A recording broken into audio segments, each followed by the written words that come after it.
Hello and welcome to the Global Church Project. I'm Graham Hill. Alexander Chow is an American-born Chinese who was raised in Southern California. He completed his PhD in theology at the University of Birmingham, following a postdoctoral fellowship at Renmin University of China, where he was doing research into Chinese Christianity. Alexander Chow joined the University of Edinburgh's Centre for the Study of World Christianity in September 2013. He's written extensively on Christianity in China and more broadly in East Asia. His books explore historical types of Indigenous theology in China, and he puts Eastern Christian thought into a dynamic conversation with Chinese views of the world. Alex Chow, welcome to the Global Church Projects. Thank you. You've written quite a lot on the growth of the church in China, and until recently, the Chinese church was considered a rural, maybe marginal religion in the Chinese context, but there's been movement to urban centres and urban intellectuals have become more and more involved. Can you describe some of that shift? Sure. In the 1980s, there was what people would describe as a Christianity fever happening in China, and many internal government documents would talk about what they call the four manys: the many old, the many women, the many illiterate, and the many ill. So it's very much a marginalized people from the villages that needed something, some kind of a rice Christianity that were drawn to Christianity. But as we move into the 1990s, with the growth of, on the one hand, economic success, and on the other hand, intellectual growth within the universities, Christianity was growing in urban centers in both those areas. So you have academics who are studying Christianity, many who would not consider themselves Christians, but still were drawn to Christianity. And others in the urban centers who whether they are involved in whether they are entrepreneurs working in businesses, or also in teaching in universities, or well-educated individuals that were drawn to Christianity. And so the urban centers is becoming where Christianity is growing the most today. Can you give us examples of public theologians in China today who are making use of Calvin's thought? Sure. There's probably two major groups of public theologians in China today. One of them is a group that's often associated with human rights activism. And so for many of them, they'll come from sort of a legal background and often argue from the basis from John Calvin's writings and sort of Reformed theology, the sense that constitutionalism is something that comes out of a covenantal relationship with God. And so because of the covenantal relationship, we can have a better constitutionalism built around a covenant with God. And so there's many who build from a legal perspective and arguing about constitutionalism and the rule of law as ways to engage the society and the state as well.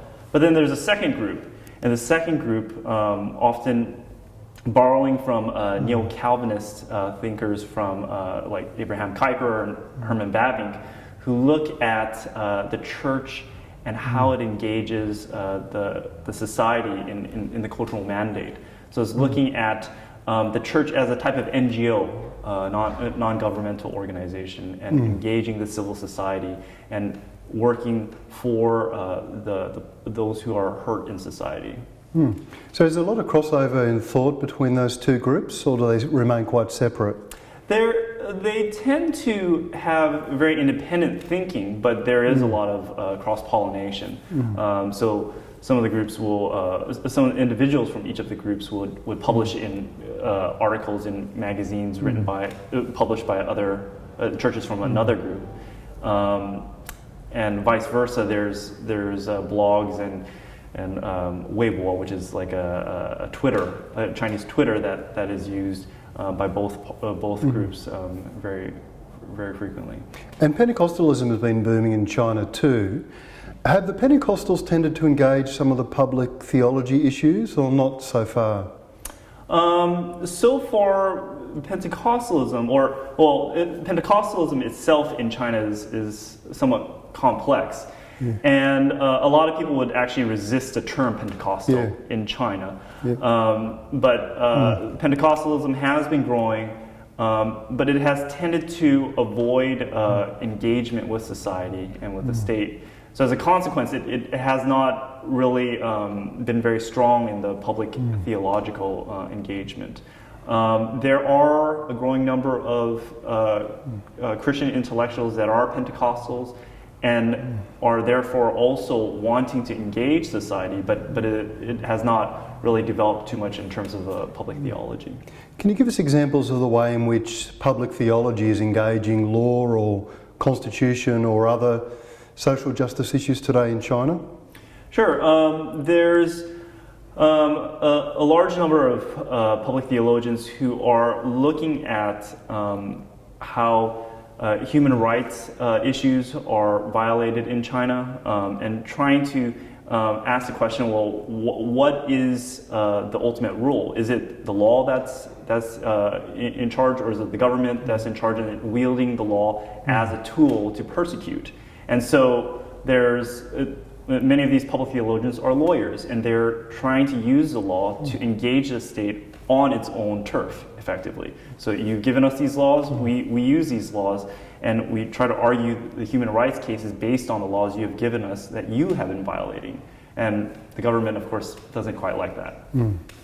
So you tend to use Chinese public theologians rather than public intellectuals or Chinese New Calvinists. Sure. Why do you use that term? Why do you prefer that term? I think the term public intellectuals, Chinese public intellectuals, is still valid, but it probably does not capture the essence of what these individuals are trying to do. They want to see how their Christian faith and their Christian thoughts can have an influence in the public sphere. So it's very much a theological, reflective reflection on their Christian identity, engaging the public sphere. And so that's why I prefer public theology, Chinese public theologian instead of Chinese public intellectual. In terms of Chinese New Calvinism, that's a term that some have begun to use simply in parallel with what's happening in North America, the New Calvinism from people like John Piper, Mark Driscoll, Al Mohler, and so forth. The trouble with that term is New Calvinism in New Calvinism in the States is very much wrapped around this question of a tulip, questions of salvation, questions of election, and all of these types of things. But that is not really Calvinism in a broader sense, right? If you think about the historic Calvinist churches, Presbyterian or Reformed churches, they would say, well, yes, that's a part of Calvinism, but that's not the whole thing. Calvinism embodies a lot more, and in particular, it embodies an ecclesiology, a theology of the church. And so for these public theologians in China, their use of Calvin is less about the question of salvation, but it's more about the question of the church. How does a church engage the society? How does a church engage the state? It's less about whether or not we adhere to 4-point or 5-point Calvinism, but it's about how the church and the magistrate is to engage, which is a topic, of course, of John Calvin himself. It's the fourth book of his Institutes, talks about the church. And how have they examined that question alongside public theology and ecumenism since Edinburgh 1910? Yes, Edinburgh 1910, of course, was a landmark event, and within China, it was one of many stimuli to push the church towards independence from foreign denominations and foreign powers in that way. And so the trajectory of the church in China has very much been how do we engage the broader church, the global church, but how do we have our own church? How can we stand on our own 2 feet as the Chinese church, not as the younger church, the little brother of the American church or British church or what have you, but its own. And in that process, the public theology that's been coming out of China has been one that asks the question, well, how do we exist in distinction from the world and in distinction from the issues that are being raised up by the secularists or the Buddhists or the Confucianists within our society. And it's both a resistance against, but also an engagement with. So it's a both and type of a question, in which public theology is has been growing a sense of an identity in which Chinese Christianity is something that is unique by itself.